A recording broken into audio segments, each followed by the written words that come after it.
Hello students, welcome to my channel courses of zoology.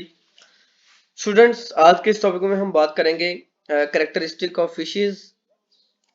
Characteristic of fishes में आज हम जो इसके नेक्स्ट क्लास डिस्कस करेंगे वो हमारे पास है कॉन्डोरिथिस। आज के लेक्चर में हम देखेंगे कि कॉन्डोरिथिस फिशेस कौन सी होती हैं और इनकी बॉडी के अंदर कौन कौन से कैरेक्टरिस्टिक प्रेजेंट होते हैं। So let's start. First of all, last time हम बात कर रहे थे कि जो फिशेस की सुपर क्लास है जिसको सुपर क्लास स्पाइसेस भी कहते हैं। लास्ट लेक्चर में भी मैंने डिस्कस किया था कि जो पाइसेस का वर्ड है ये बेसिकली फिशेस के लिए इस्तेमाल किया जाता है, तो सुपर क्लास स्पाइसेस का मतलब भी सुपर क्लास फिशेस ही है। तो फिशेस की तीन मेजर क्लासेस हैं। लास्ट हमने क्लास साइक्लोस्टोमेटा को डिस्कस कर लिया था, जिसमें हमने जो साइक्लोस्टोमेटा है इनकी बॉडी के कैरेक्टरिस्टिक देखे थे। आज हम फिशेस का अगला ग्रुप डिस्कस करेंगे, कॉन्डर इथिस। इसके बाद लास्ट हमारे पास एक जो ग्रुप है ये रह जाएगा। तो जैसे कि मैं पहले भी बता चुका हूँ कि जो सुपर क्लास स्पाइसेस हैं या फिशेस हैं इनके तीन आगे मेजर क्लासेस हैं, ठीक है। तो आज हम सेकंड क्लास इसके डिस्कस करेंगे, chondrichthyes. So first of all, chondrichthyes word आया कहां से है? कॉन्डर इथिस के अंदर दो हमें वर्ड नजर आ रहे हैं, एक का मतलब कॉन्डर और दूसरा इथिस। कॉन्डर का भी इस्तेमाल किया जाता है कार्टिलेज के लिए, और ichthyology that is the study of fishes.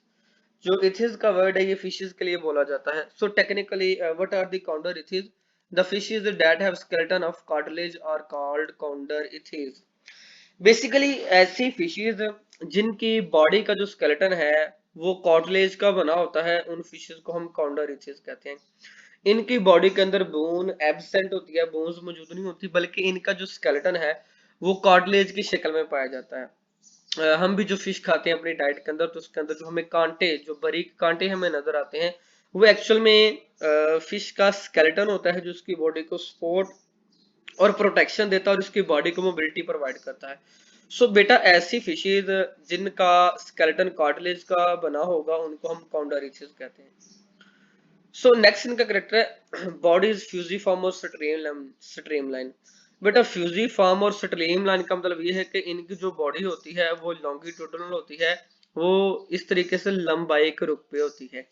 तो ये जो बॉडी की शेप होती है इनकी, जो फिश हमें नजर भी आती है, उसको हम स्ट्रीमलाइन या फ्यूजिफॉर्म कहते हैं। इसका फायदा क्या होता है कि इसको आगे से जो वाटर की फ्रिक्शन है, जो वाटर रिटार्डेशन है, वो कम से कम मिलती है। पानी इजिली आगे इसकी बॉडी के ऊपर से स्लाइड आउट कर जाता है, और इस वजह से फिश को पानी के अंदर चलने में मुश्किल पेश नहीं आती, और इसको पानी के अंदर मिनिमम एनर्जी लगा के मैक्सिमम ये पानी के अंदर मूव कर सकती है। तो इसकी एनर्जी कम जो है वो जाया होती है, और इसके साथ ही इजीली मूव कर सकती है अपनी स्ट्रीमलाइन बॉडी की मदद से। अगर इनकी बॉडी स्ट्रीमलाइन ना हो, आगे से बॉडी इनकी जो है वो थोड़ी बड़ी हो जाए, तो फिर आगे से इनको जो है वो वाटर फ्रिक्शन का ज्यादा सामना करना पड़ेगा। तो पानी के अंदर इनको स्विम करने, पानी के अंदर मूव करने के लिए इनको एनर्जी बहुत ज्यादा लगानी पड़ेगी। तो पानी के अंदर इनको मूव करने के लिए, पानी के अंदर इनको स्विम करने के लिए, इनकी जो बॉडी है ये डेप्टिड है, ये स्ट्रीम लाइन होती है, बिल्कुल ऐसी लंबी और आगे से और पीछे से नोकीली होती है, ताकि वाटर रिटार्डेशन, वाटर फ्रिक्शन का इस फिश को सामना मिनिमम करना पड़े। Third, mouth ventral olfactory sac not connected to the mouth cavity. अब तो सबसे पहले हमें ऑल्फैक्टरी सैक का पता होना चाहिए। ऑल्फैक्टरी सैक बेसिकली ऐसी थैली होती है जो सूंघने का काम करती है। हमारे नाक के अंदर भी ऑल्फैक्टरी रिसेप्टर पाए जाते हैं जिससे हम सूंघते हैं। तो इसी तरीके से फिश के माउथ के अंदर भी ऑल्फैक्टरी सैक मौजूद होती है, जहां पे एयर से, और क्योंकि ये पानी में रहती है तो पानी से मुख्तलिफ मालिक्यूल आके जब ऑल्फैक्टरी सैक के साथ अटैच होता है, तो फिर अपने माहौल में ये मुख्तलिफ केमिकल्स की मौजूदगी का पता लगाते हैं कि इनकी खुराक कहाँ पे अवेलेबल है, कोई प्रीडेटर है या कोई खतरनाक केमिकल तो नहीं है इन्वायरमेंट के अंदर। तो ऑल्फैक्टरी सैक मुख्तलिफ केमिकल्स को डिटेक्ट करने का काम करती है, सूंघने का ये काम करती है। सो इनके माउथ के अंदर ये जो ऑल्फैक्टरी सैक है, ये इनकी माउथ कैविटी के साथ कनेक्टेड बिल्कुल नहीं होती, यानी ये माउथ कैविटी में नहीं खुलती इनके। ये फोर्थ है placoid scale on the body. इनकी बॉडी के ऊपर स्केल्स होते हैं, तो प्लेकॉइड स्केल इनकी बॉडी के ऊपर जो है वो मौजूद होते हैं। अक्सर जब हम फिश लेने के लिए जाते हैं तो देखते भी हैं कि जो फिश देने वाला बंदा होता है उसके पास एक लोहे का ब्रुश होता है, और उसके साथ वो बॉडी से जो है वो स्केल व्हाइट कलर के उतार रहा होता है। सो इनकी बॉडी के ऊपर ये स्केल मौजूद होते हैं। इन स्केल्स का काम क्या होता है कि ये बॉडी को प्रोटेक्शन प्रोवाइड करते हैं और इन्वायरमेंट से जो है वो प्रोटेक्शन देते हैं। फिफ्थ कैरेक्टर है एंडोस्केलेटन इंटायरली कार्टिलेज। ये बात हमने पहले भी कर ली कि कॉन्डोरिथिस उन्हीं फिशेस को कहते हैं जिनकी बॉडी के अंदर जो स्केलेटन है वो कार्टिलेज का बना होता है। तो इंटायरली मुकम्मल तौर पर इनकी जो बॉडी है ये इस कार्टिलेज से मिलकर बनी होती है। नेक्स्ट करेक्टर है digestive system with J shaped stomach. ये इनके अंदर एक इनोवेशन आ गई है, इनके अंदर एक नया फीचर डेवलप हुआ है। हमने फिशेस की जो पिछली क्लास पढ़ी थी वहां पे ये करेक्टर मौजूद नहीं था। जो हमने हैग फिशेस और लैम्प्रे के बारे में देखा, साइक्लोस्टोमेटा के अंदर स्टमक वैसे ही मौजूद नहीं था, लेकिन इन फिशेस के अंदर एक प्रॉपर स्टमक डेवलप हो गया है।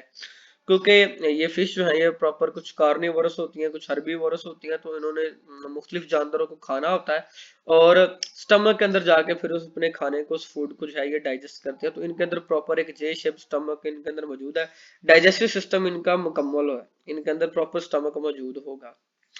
सर्कुलेटरी सिस्टम की बात करें तो सर्कुलेटरी सिस्टम के अंदर जो है वो बहुत सारे पेयर होते हैं एओर्टिक गिल्स के। अभी एओर्टिक गिल्स क्या होती हैं, मछली के जो माउथ होता है तो माउथ के पिछली साइड के ऊपर जो वो मुख्तलिफ किस्म के गिल मौजूद होते हैं। ये इनका ऑर्गन ऑफ रेस्पिरेशन होता है जिसकी मदद से ये माहौल से ऑक्सीजन लेते हैं और बॉडी से कार्बन डाइऑक्साइड निकालते हैं। तो इनके सर्कुलेटरी सिस्टम के साथ ही एओर्टिक गिल्स अटैच होते हैं। अपनी बॉडी से जो डीऑक्सीजनेटेड ब्लड होता है इसको ये गिल्स में पंप करते हैं, माहौल से ऑक्सीजन लेते हैं और ब्लड से कार्बन डाइऑक्साइड को माहौल में पानी में रिलीज कर देते हैं और फिर वो जो ऑक्सीजनेटेड ब्लड होता है उसको वापस ये बॉडी के अंदर भेज देते हैं। सो सर्कुलेटरी सिस्टम के अंदर जो ऑक्सीजनेशन और डीऑक्सीजनेशन का प्रोसेस है वो इन गिल्स की मदद से ही होता है। इन्हीं गिल्स की मदद से ये रेस्पायर करते हैं, अपनी गैसेज हैं उनको एक्सचेंज करते हैं। Respiration by means of 5 to 7 pair of gills. 5 से लेके 7 पेयर होती है इनमें गिल्स के, यानी या तो 5 होंगे या 7 होंगे, ना 5 से कम होंगे ना 7 से ज्यादा होंगे। और पेयर का मतलब होता है जोड़े, यानी 10 होंगे या फिर 14 होंगे। विदाउट द अपर कोलम, और इन फिशेस के अंदर अपर कोलम मौजूद नहीं होता। अभी अपर कोलम क्या है? जो फिशेस के गिल्स होते हैं जिनको गलफड़े भी कहते हैं, जहां से ये गैस एक्सचेंज करते हैं पानी से, उसके ऊपर कोई भी कवर मौजूद नहीं होता। जैसे कि जो बोनी फिशेस हैं, बोनी फिशेस के जो गिल्स होते हैं उनके ऊपर एक कवर मौजूद होता है जिसको अपर कोलम कहते हैं, जो उनको ढांप के रखता है। लेकिन जो कॉन्डोरिथिस फिशेस हैं इनके ऊपर ये कवरिंग मौजूद नहीं होती, इनके गिल्स नेक्ड होते हैं बाहर से।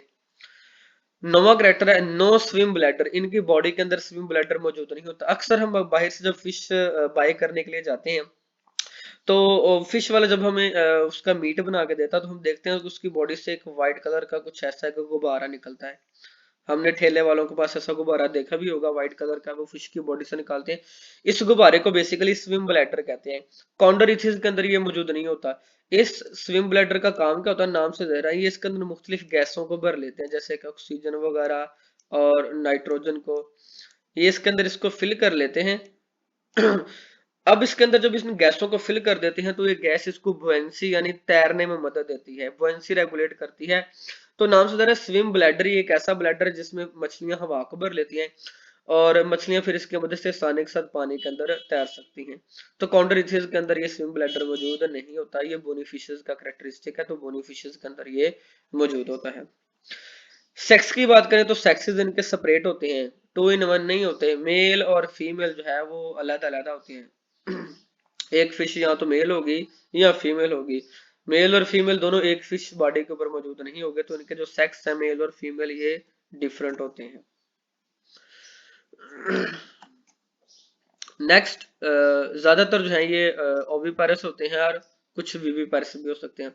सिंपली बेटा हमें पता है कि ओविपारस हम उन एनिमल्स को कहते हैं कि जो अंडे देते हैं। इनके अंदर जो है वो एक्सटर्नल इनके अंदर फर्टिलाइजेशन होती है। जो मेल और फीमेल फिश है वो एट अ टाइम एक जगह पे इकट्ठे होते हैं, तो वहां पे इनके एग और स्पर्म आउटसाइड द बॉडी जो वाटर है वहां पे जो है इनकी फर्टिलाइजेशन होती है, जिससे इनके जो एंड जो इनके एग्स हैं वो फर्टिलाइज हो जाते हैं। कुछ विविपारस भी होती हैं। कुछ जो फिशेस होते हैं इनके फिन जो है वो मॉडिफाइड होती हैं। जैसे एक फिन है जिसको क्लैस्पर कहते हैं। तो ये क्लैस्पर का क्या काम होता है? ये क्लैस्पर एक ऑर्गन का काम करता है जो स्पर्म ट्रांसफर करता है। ये कम ही फिशेस के अंदर मौजूद होता है। तो इस ये क्लैस्पर अपने ऑर्गन की मदद से ये स्पर्म जो है फीमेल की बॉडी में इंजेक्ट करते हैं और जो एग है वो फीमेल की बॉडी के अंदर ही फर्टिलाइज हो जाती हैं। तो कुछ फिशेज ओविपारस हैं जिनकी जो फर्टिलाइजेशन और डेवलपमेंट है वो बाहर पानी के अंदर होती है। विविपारस के अंदर ही क्या करते हैं, अपने क्लैस्पर की मदद से क्या करते हैं, जो स्पर्म्स हैं वो डायरेक्ट फीमेल की बॉडी में इंजर्ट कर देते हैं। तो जो फर्टिलाइजेशन का अमल है वो फीमेल की बॉडी के अंदर होता है। 11th करेक्टर है मोस्ट और कार्निवोरस। ज्यादातर जो फिशेज होती हैं ये कार्निवोरस होती हैं, और कार्निवोरस वो फिशेज होती हैं जो दूसरे एनिमल्स के ऊपर फीड करती हैं, जो दूसरे एनिमल्स का मीट खाती हैं। दूसरी छोटी फिशेज एम्फीबियन या जो छोटे रेप्टाइल्स होते हैं उनका ये शिकार करती हैं। कुछ स्कैवेंजर्स होती हैं, मुर्दारखोर होती हैं, जो दूसरे एनिमल की डेड बॉडीज पड़ी होती हैं, जिनकी डेथ हो जाती है जिन एनिमल्स की, तो इनको ये कैप्चर करते हैं और उसके ऊपर ये फीड करते हैं।